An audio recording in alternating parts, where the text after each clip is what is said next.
మెరిసే నక్షత్రం మరియు సత్యమార్గం. ఒక అందమైన పల్లెటూరులో మాధవ్ అనే చిన్న బాలుడు ఉండేవాడు. అతను చాలా చురుకైనవాడు మరియు ఎప్పుడూ ఆడుకుంటూ ఉండేవాడు.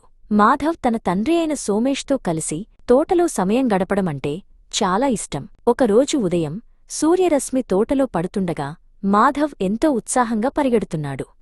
ఆడుకుంటూ మాధవ్ పొరపాటున తన తండ్రికి ఎంతో ఇష్టమైన ఒక అందమైన మట్టికుండను తగిలాడు. అది నేలపడి ముక్కలైపోయింది.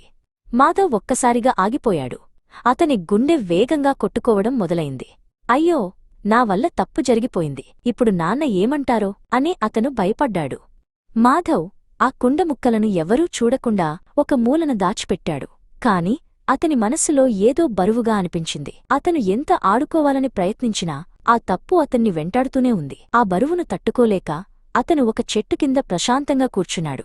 మాధవ్ కళ్ళు మూసుకున్నాడు. అప్పుడతనికి తన గురువులు చెప్పిన మాటలు గుర్తొచ్చాయి. మనమందరం కేవలం శరీరాలం కాదు, మనం ప్రకాశించే ఆత్మలం. తన రెండు కనుబొమ్మల మధ్య భ్రుకుటిలో ఒక చిన్న నక్షత్రంలా మెరుస్తున్న తన ఆత్మను అతను ఊహించుకున్నాడు. ఆ నక్షత్రం ఎంతో ప్రశాంతంగా వెలుగుతూ ఉంది. తన మనస్సులో మాధవ్ పరమాత్మ అయిన శివబాబాను స్మరించుకున్నాడు. శివబాబా ఒక దివ్యమైన కాంతి బిందువులా అతనికి కనిపించారు. బాబా, నేను తప్పు చేశాను, అబద్ధం దాచాను, నాకు శక్తినివ్వు అని మాధవ్ ప్రార్థించాడు. ఆ స్మృతియాత్రలో అతనికి ఎంతో ధైర్యం కలిగింది. మాధవ్ ఒక విషయాన్ని గ్రహించాడు. ఆత్మ ఎప్పుడూ సత్యమైనది.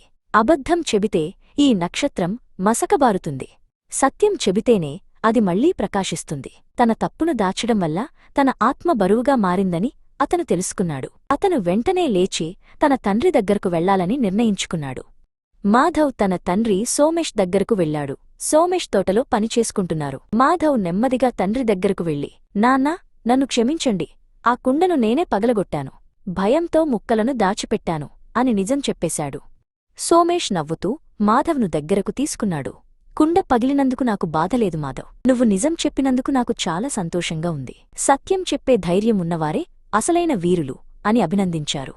మాధవ్ మనస్సు ఇప్పుడు దూదిలా తేలికగా అనిపించింది. ఆ రాత్రి మాధవ్ నిద్రలో ఒక అద్భుతమైన కల కన్నాడు.